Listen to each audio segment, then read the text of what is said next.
Hello hello hello hello हमारे इस प्यारे से प्लेटफॉर्म पर चैनल पर आप सभी लोगों का स्वागत है। तो आज हम लोग बात करने वाले हैं क्लास 10th के सोशल साइंस के ऑब्जेक्टिव क्वेश्चंस की। जैसा कि आप सभी लोग जानते हैं कि हमारे बोर्ड की डेट्स आ चुकी हैं और बहुत जल्द ही लगभग 1-2 महीने में ही बोर्ड्स एग्जाम होने वाले हैं। और इस बार यूपी बोर्ड में काफ़ी सारा वेटेज है ऑब्जेक्टिव क्वेश्चंस का। इसलिए हम लोग आज एसएसटी के लेसन 1 की यानी सोशल साइंस के लेसन 1 की ऑब्जेक्टिव क्वेश्चंस की बात करने वाले हैं। यहाँ पर हम लोग 10 से 15 ऑब्जेक्टिव क्वेश्चंस करेंगे और उसमें कई सारे हमारे प्रीवियस ईयर क्वेश्चन भी होंगे। तो आइए हम लोग शुरुआत करते हैं ऑब्जेक्टिव क्वेश्चंस की और देखते हैं क्या है ऑब्जेक्टिव क्वेश्चंस और इनको कैसे करना है। और बहुत ही आसान क्वेश्चंस हैं क्योंकि एसएसटी के ऑब्जेक्टिव क्वेश्चन इसमें आपको सीधा डेटा पता होगा तो आप बहुत आसानी से इनको कर सकते हैं। और जहाँ तक कि इस बार 15 से 20 क्वेश्चन ऑब्जेक्टिव यानी 1-1 नंबर के जो रहेंगे ऑब्जेक्टिव क्वेश्चंस। तो अगर आपके ऑब्जेक्टिव क्वेश्चंस क्लियर होते हैं तो आप बहुत आसानी से 15 से 20 नंबर स्कोर कर सकते हैं। और 15 से 20 नंबर यानी मतलब कि अगर देखा जाए तो 3% एक सब्जेक्ट में अगर आप क्वेश्चन सही करते हैं तो 3%, अगर 3% के हिसाब से देखा जाए तो ये आपके लगभग 15 से 20% आपके इससे बढ़ सकते हैं नंबर। और आपको 30% स्कूल से मिलेंगे तो अच्छा खासा आप लोग स्कोर कर सकते हैं अगर आपके ऑब्जेक्टिव क्वेश्चन सही हुए तो आइए हम लोग अब देखते हैं कि क्या है ऑब्जेक्टिव क्वेश्चंस। डाल देते हैं यहाँ पर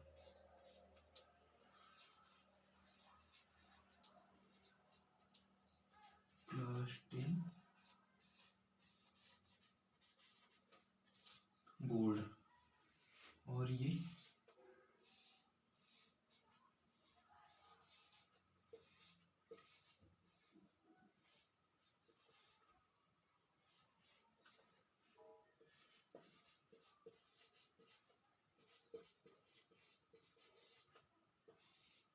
सामाजिक विज्ञान। ये यहाँ पर हम लोग बात करने वाले हैं लेसन 1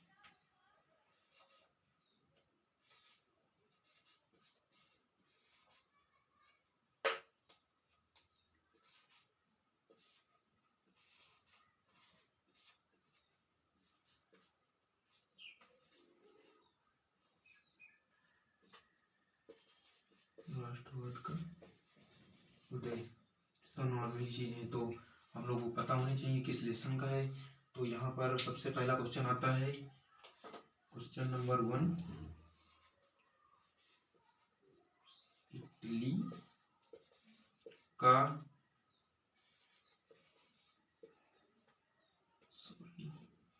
इटली का एकीकरण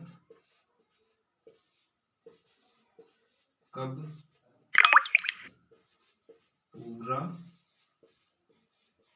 हुआ। ऑप्शन दे देता हूँ। पहला ऑप्शन 1871 ईस्वी, दूसरा ऑप्शन दे देता हूँ 1870 ईस्वी,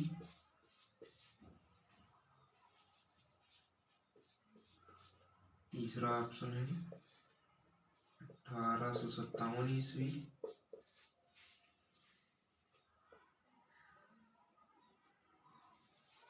और चौथा ऑप्शन है 1868 ईस्वी। देख लीजिए अगर क्या है क्वेश्चन की इटली का एकीकरण कब पूरा हुआ। पहला ऑप्शन है 1871 ईस्वी, 1870 ईस्वी, 1857 ईस्वी, 1868 ईस्वी।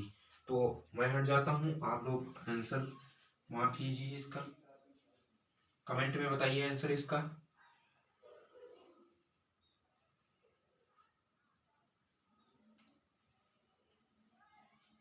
आप लोगों ने इसको सॉल्व कर लिया होगा। तो इसका सही जवाब है का नंबर, ये करेक्ट आंसर है। और ये 2022 में पूछा जा चुका है। देखिए इस तरह के क्वेश्चन आ रहे हैं, आप लोग इनको बहुत आसानी से सॉल्व कर सकते हैं। हम लोग इसको मिटा ही देते हैं, तभी करते हैं क्योंकि बहुत कम स्पेस है, तो इसको मिटा देते हैं हम लोग।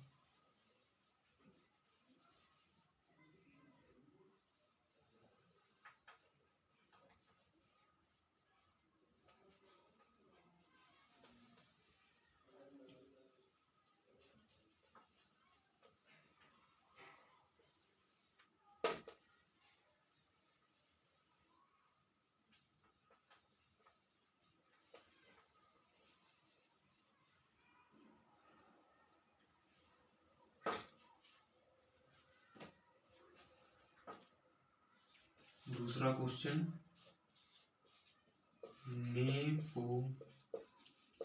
नेपोलियन का संबंध किस देश से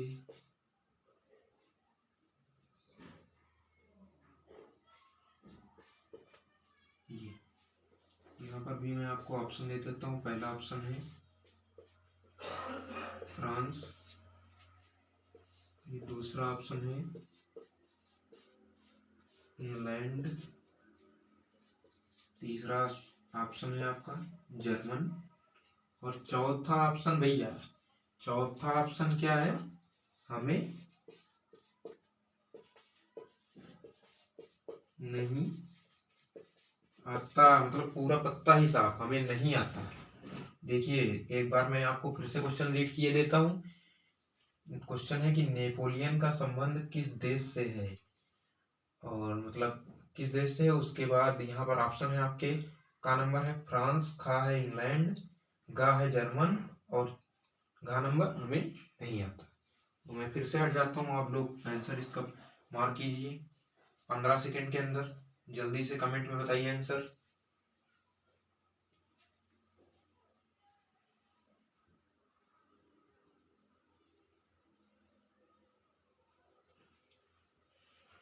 आप लोगों ने आंसर मार्क कर लिया होगा। तो ये यहाँ पर फर्स्ट वाला का इसमें भी सही है, और ये वाला क्वेश्चन 2020 में पूछा जा चुका है। देखिए इतने आसान आसान क्वेश्चन आ रहे हैं, तो आप लोग इसको नोट कर लीजिए, फिर हम दूसरा आगे तीसरे क्वेश्चन पर बात करते हैं।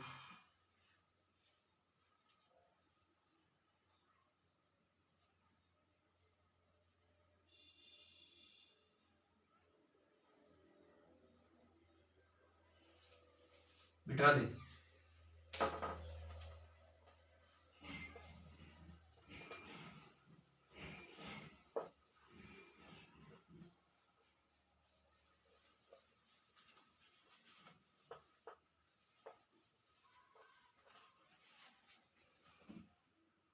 थोड़ा नीचे से लिखते हैं इस बार। तीसरा नंबर क्वेश्चन है,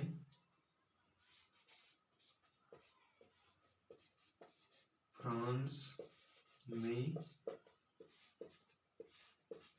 गणतंत्र की घोषणा कब हुई। ऑप्शन दे देता हूँ। ऑप्शन पहला है 1815 ईस्वी, दूसरा ऑप्शन है 1830 ईस्वी,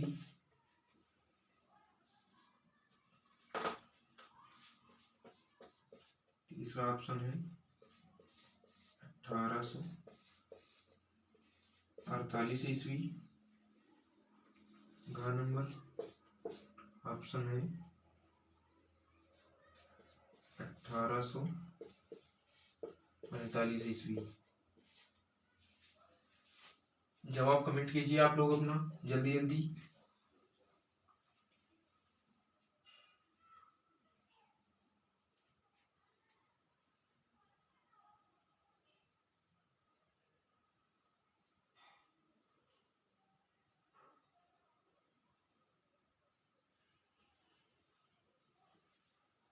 मेरे ख्याल से आप लोगों ने आंसर अपना अपना मार्क कर लिया होगा।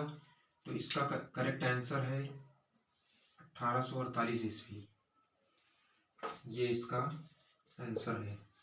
और ये वाला क्वेश्चन भी आपका 2020 में पूछा गया था। जल्दी से इसको नोट कर लीजिए।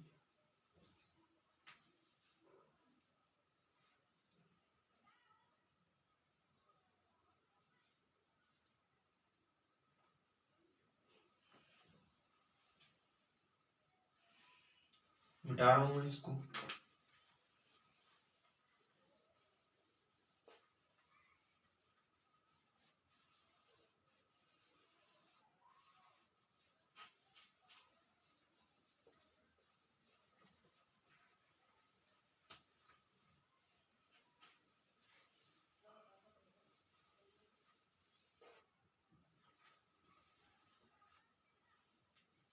चौथा क्वेश्चन है, इटली का एकीकरण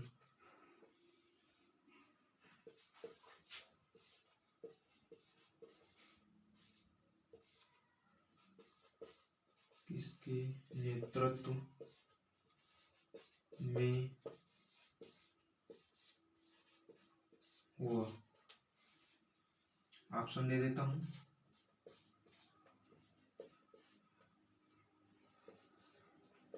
गैरिबाल्डी, दूसरा है नेपोलियन,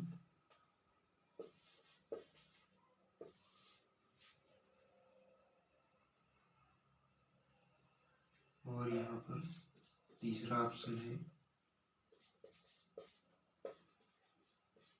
विलियम प्रथम, और यहाँ पर चौथा ऑप्शन है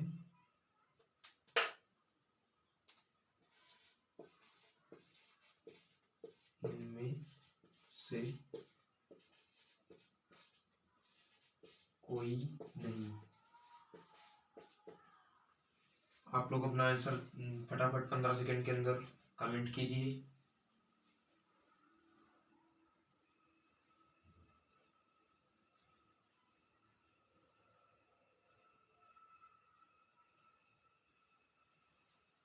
आप लोगों ने अपना अपना आंसर मेरे ख्याल से मार्क कर लिया होगा। तो यहाँ पर सही आंसर है गैरिबाल्डी, यानी जूसेप्पे गैरिबाल्डी। और ये वाला क्वेश्चन भी 2020 में पूछा गया है। आप लोग नोट कर लीजिए इसको फटाफट, फिर हम इसको मिटाते हैं। नोट कर लीजिए।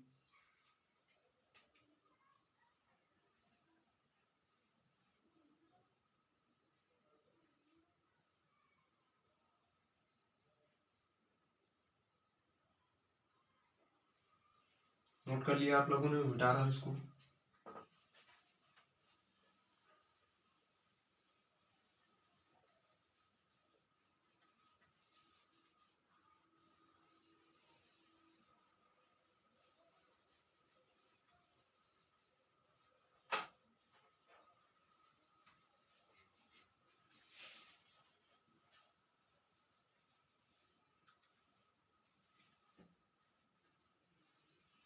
यहाँ पर क्वेश्चन नंबर 5 है। क्वेश्चन है कि वियना संधि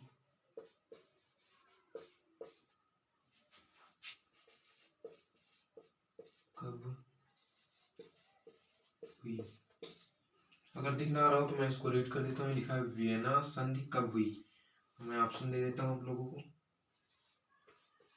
पहला ऑप्शन है 1805 ईस्वी, दूसरा है 1810 ईस्वी, तीसरा है 1815 ईस्वी, चौथा है 1824 ईस्वी। आप लोग आंसर कमेंट कीजिए तुरंत।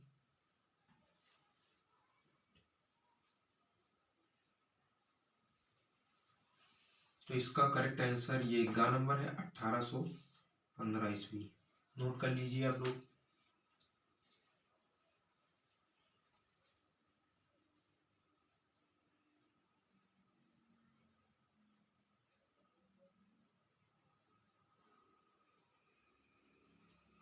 मिटा रहा हूं मैं इसको।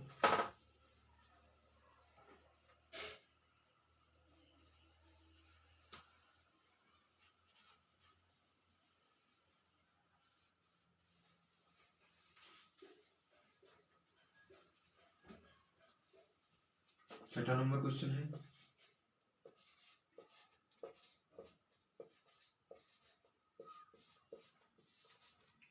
राष्ट्रवाद का प्रारंभ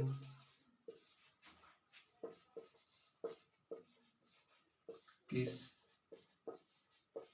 देश से हुआ?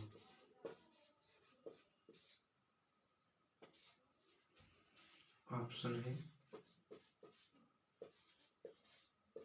इटली,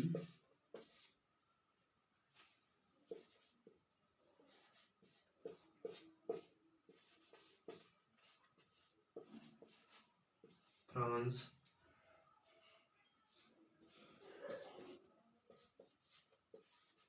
जर्मन,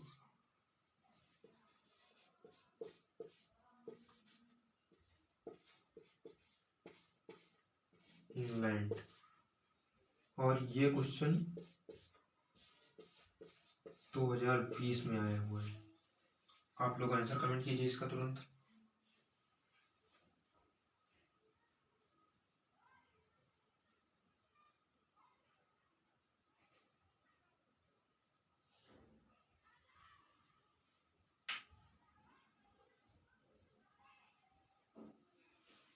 तो इसका करेक्ट आंसर होगा ख नंबर। आप लोग नोट कर लीजिए इसको।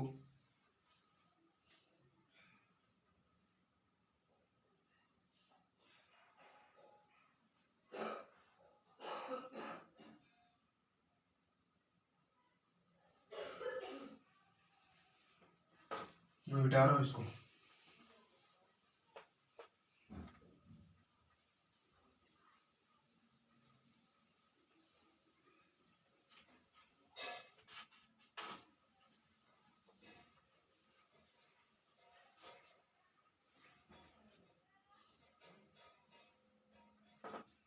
क्वेश्चन नंबर 7, जर्मनी का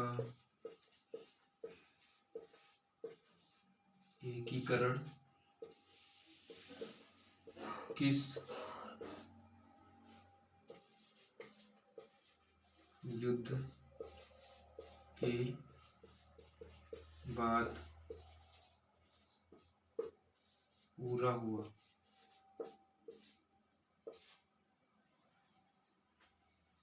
ऑप्शन दे देता हूँ।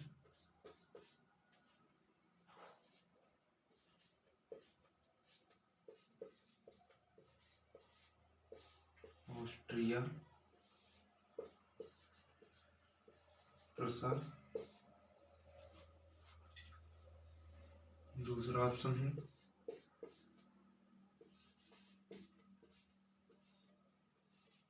फ्रांस, प्रसा। तीसरा ऑप्शन है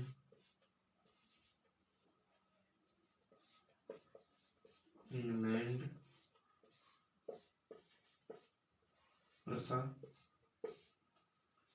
और चौथा ऑप्शन है, चौथे ऑप्शन में सर पकड़ लिए। कह रहे हैं भैया हे भगवान, हे भगवान, सर पकड़ लिए भाई। इतने में ही सर दगने लगा सबका। देखेंगे आप लोग इसका सही आंसर कमेंट करेंगे।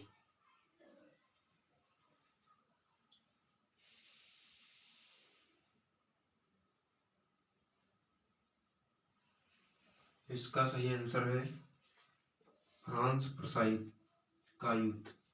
इसी से जर्मनी के एकीकरण पूरा हुआ था, मतलब इससे जर्मनी का इस युद्ध के बाद जर्मनी का एकीकरण पूरा हुआ था। तो आप लोग नोट कीजिए, फिर मैं मिटाऊँ इसको।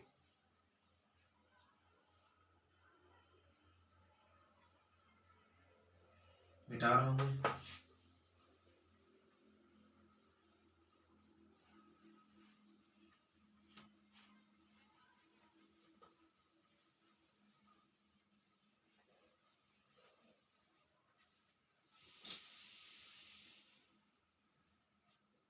आठवां नंबर क्वेश्चन है,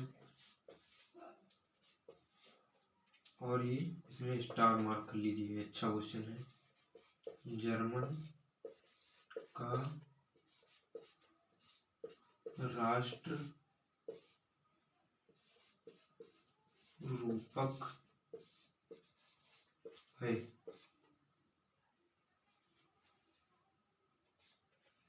ऑप्शन दे देता हूँ। Marianne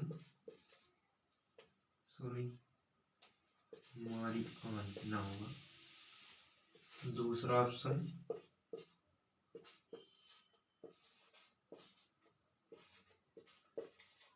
Germania.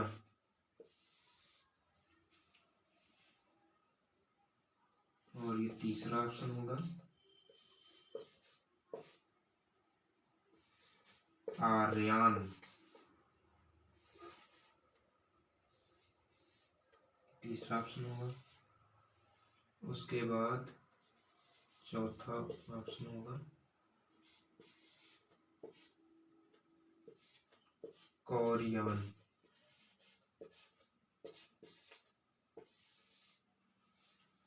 तो आप लोग अपना आंसर कमेंट कीजिए तुरंत 10 से 15 सेकंड के अंदर।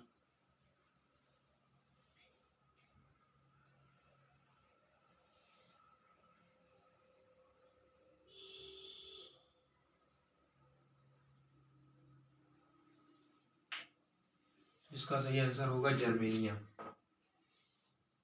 जर्मन का राष्ट्र रूपक था जर्मेनिया। और आप लोग अपने अपने आंसर मैच करते चलेंगे, कितने करेक्ट हो रहे हैं और कितने गलत हो रहे हैं। हम लोग लास्ट में देखेंगे कि किसके कितने सही हो रहे हैं। मिटा रहा हूँ इसको, आप लोग पॉज करके नोट कर लीजिए।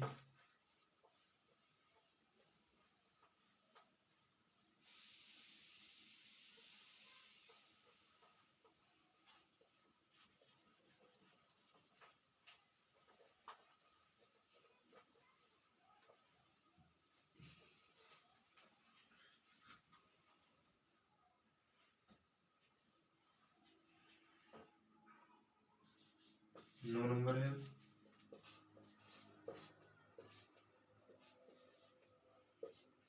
जॉलवे राइन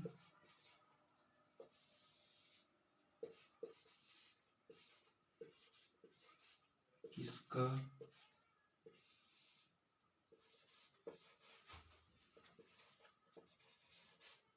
संग था। ऑप्शन दे रहा हूँ।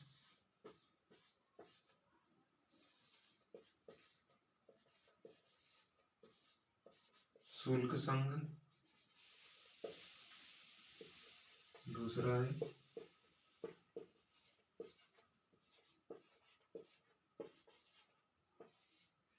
किसान संघ,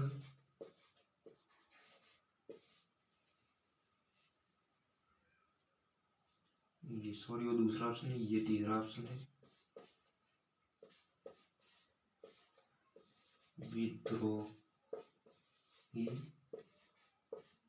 विद्रोहियों का संघ।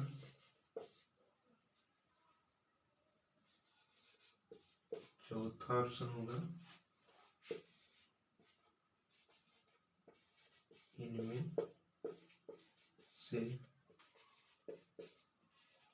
कोई नहीं। तो आप लोग आंसर अपना अपना कमेंट कीजिए तुरंत 10 सेकंड में।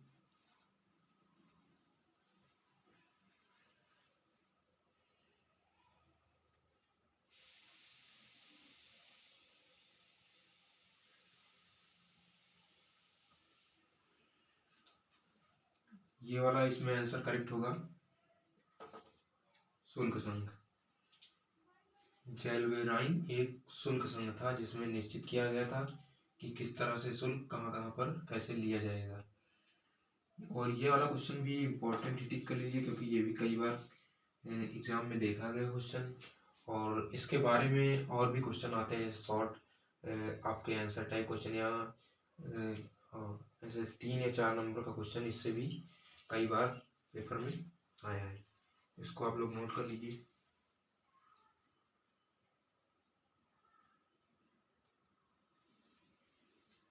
मिटा रहा हूँ, आप लोग पॉज करके नोट कर लेना।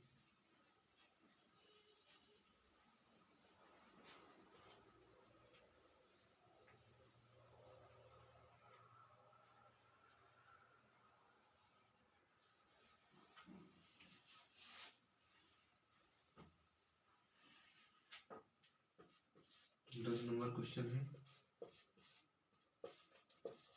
बिस्मार्क ने किस नीति द्वारा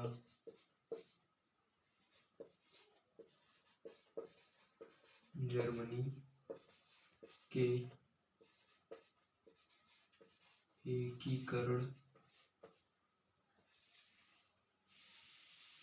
में सफलता पाई या प्राप्त की?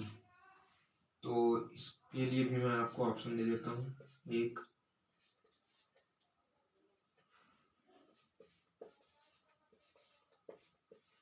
लोकतांत्रिक नीति,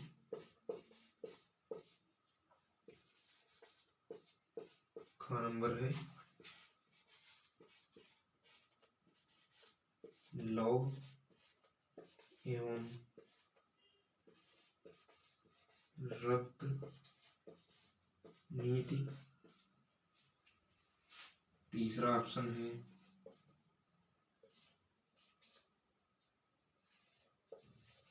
पृथक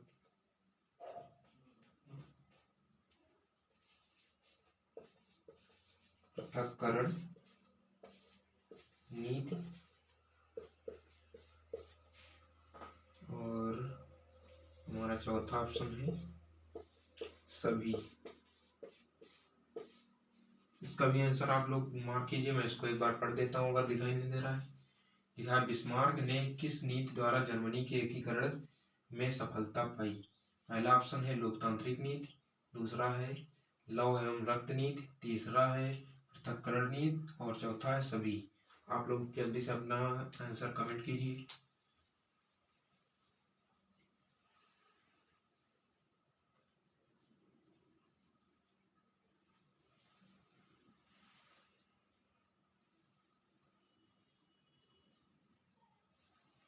तो इसका सही आंसर है ख नंबर।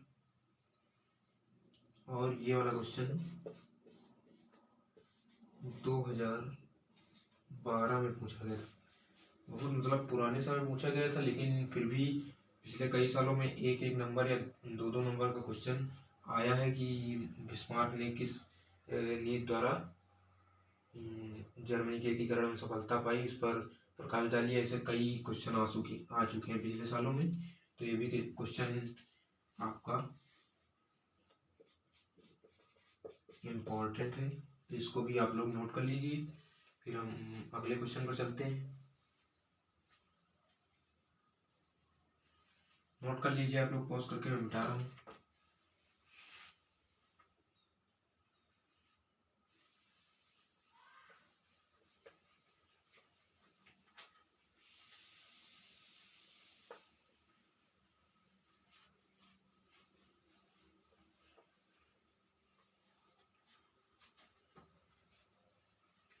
क्वेश्चन नंबर 11 है,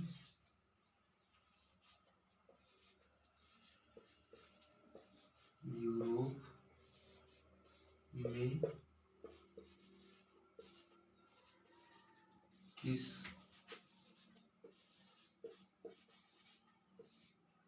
दशक में बड़ी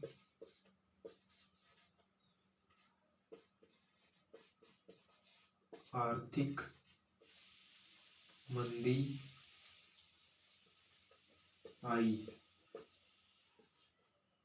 ऑप्शन में दे देता हूँ। पहला ऑप्शन है 1850 ईस्वी। दूसरा ऑप्शन है 1840 ईस्वी।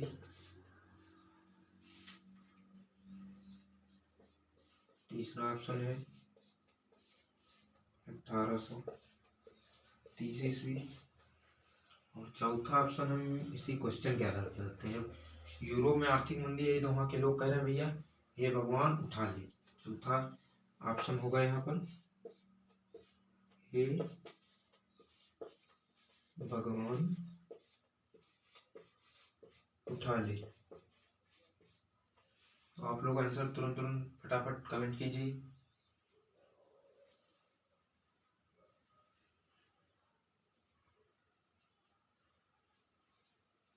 तो इसका करेक्ट आंसर होगा 1830 ईस्वी, यानी ग नंबर।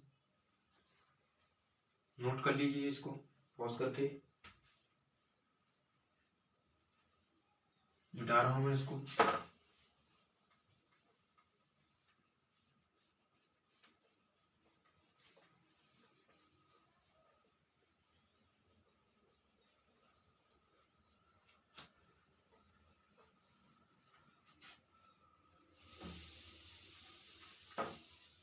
अब 12 नंबर क्वेश्चन है। बाल्कन क्षेत्र किसके नियंत्रण में था? किसके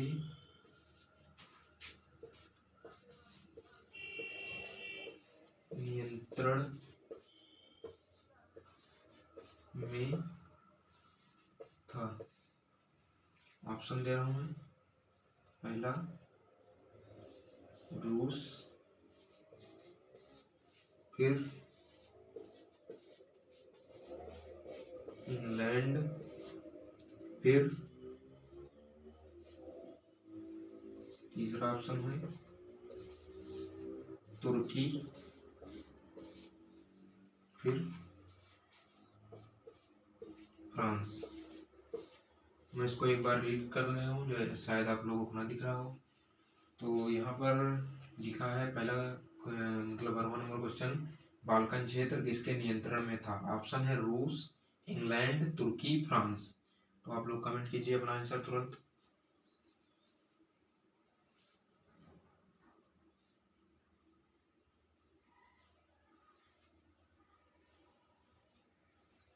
यहाँ पर करेक्ट आंसर है तुर्की का नंबर। तो ये आंसर है।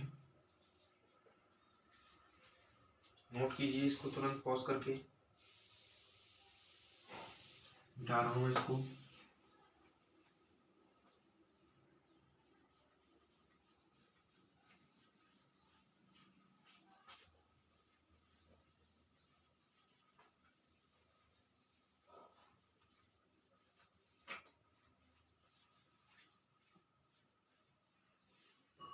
तेरह नंबर क्वेश्चन है।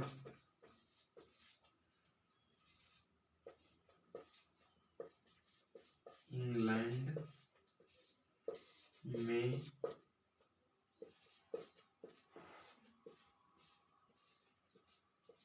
राजतंत्र कब समाप्त कर दिया गया था? ऑप्शन दे रहा हूं। 1677 ईस्वी। दूसरा ऑप्शन है 1688 ईस्वी। तीसरा ऑप्शन है 1670 ईस्वी। और एक चौथा ऑप्शन है 1650 ईस्वी। पढ़े दे रहा हूँ मैं एक बार। इंग्लैंड में राजतंत्र कब समाप्त कर दिया गया था? का नंबर है ऑप्शन 1677, फिर है 1688 ईस्वी, फिर 1670 ईस्वी, 1650 ईस्वी। आप लोग जवाब कमेंट कीजिए।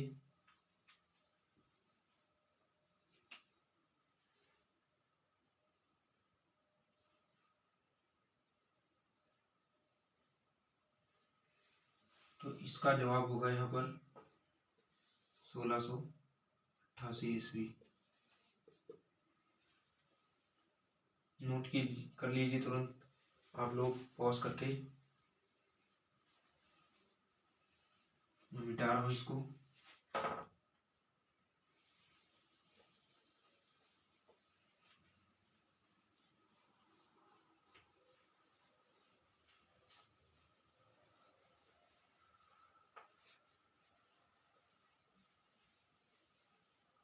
ये वाला भी मिटा दे रहा हूँ ऊपर।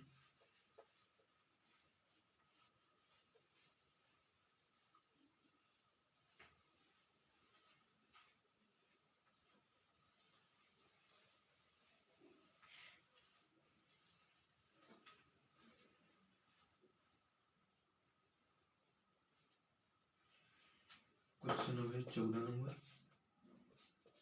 1848 की फ्रांसीसी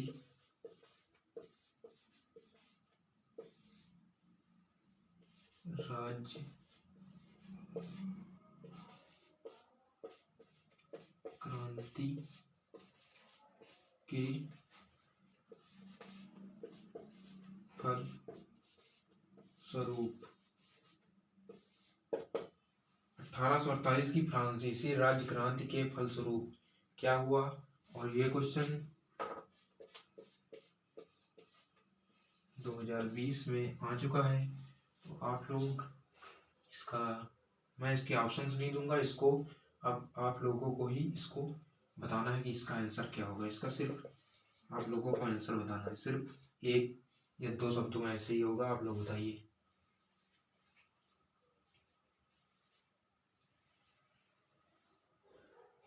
तो इसका आंसर आप लोगों ने बता दिया होगा कमेंट में। तो इसमें क्या हुआ, जब क्रांति हुई तो गणतंत्र की स्थापना, क्रांति हुई तो उसके बाद गणतंत्र की स्थापना हुई। यहाँ पर 14 क्वेश्चन हो चुके हैं और हम लोग बस अब एक क्वेश्चन और करेंगे। तो मैं इसको मिटाई दे रहा हूँ।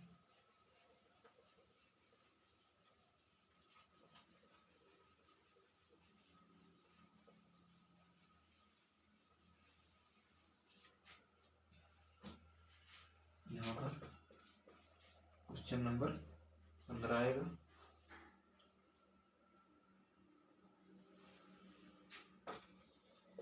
दार्शनिक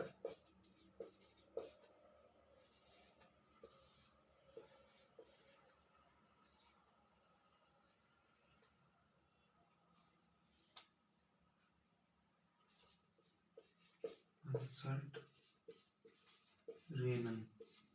आप लोग इसका एक बार नाम कंफर्म कर लीजिएगा, मुझको सही से याद नहीं। कहाँ का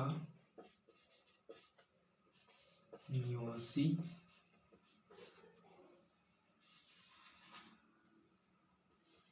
था? इसका भी आप लोग आंसर ही कमेंट करेंगे, इसका भी ऑप्शन नहीं मिलेगा। अब ऑप्शन का खेल नहीं होगा। और ये वाला क्वेश्चन भी कई बार पेपर में आ चुका है, तो इसको भी इम्पोर्टेंट टिक कर लीजिए और इसका जवाब तुरंत कमेंट कीजिए।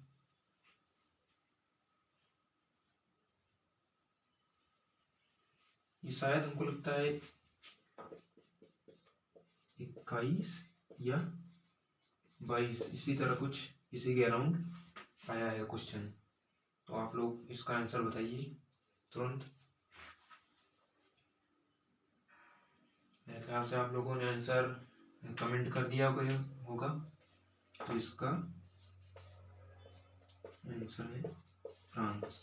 अंसर्ट रेनन फ्रांस का निवासी था, जो कि एक दार्शनिक था। इसको और भी पूछ सकते हैं कि अंसर्ट रेनन क्या था, दार्शनिक था या कोई इतिहासकार था या उपन्यासकार था, ऐसे भी पूछ सकते हैं इसको घुमा के। तो ये भी आप लोगों को याद रखना है कि ये दार्शनिक था और ये अंसर्ट रेनन। तो इसको भी आप लोग नोट कर लीजिए और हमारे क्वेश्चन यही समाप्त होते हैं।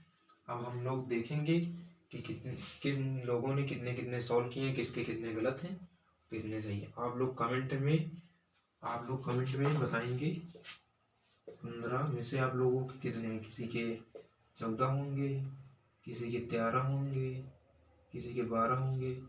इस तरह से आप लोगों को ये अपना बताना है। इससे पता लगेगा आप लोगों को भी कि हमारे कितने सही हो रहे हैं, कितने गलत हो रहे हैं।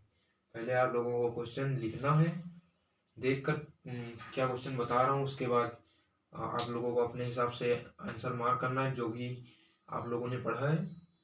उसके बाद लास्ट में आप लोग सही आंसर देखेंगे, फिर ईमानदारी से आप लोग अपने आंसर यहाँ पर कमेंट करेंगे। कितने से 15 में से कितने नंबर आप लोगों के आ रहे हैं, आप लोग बताएंगे 10 आ रहे हैं, 12 आ रहे हैं, 11 आ रहे हैं। अगर 10 या 10 के ऊपर आ रहे हैं तो कहीं तक ठीक है, 10 के ऊपर आ रहे हैं तो बढ़िया है। और अगर 10 के नीचे जा रहे हैं तो कुछ दिक्कत है, आप लोगों को और अच्छे से पढ़ाई करनी होगी। तो आज हम लोग 15 ही क्वेश्चन रखते हैं। अब इसके बाद हम अगले लेसन के क्वेश्चन डिस्कस करेंगे।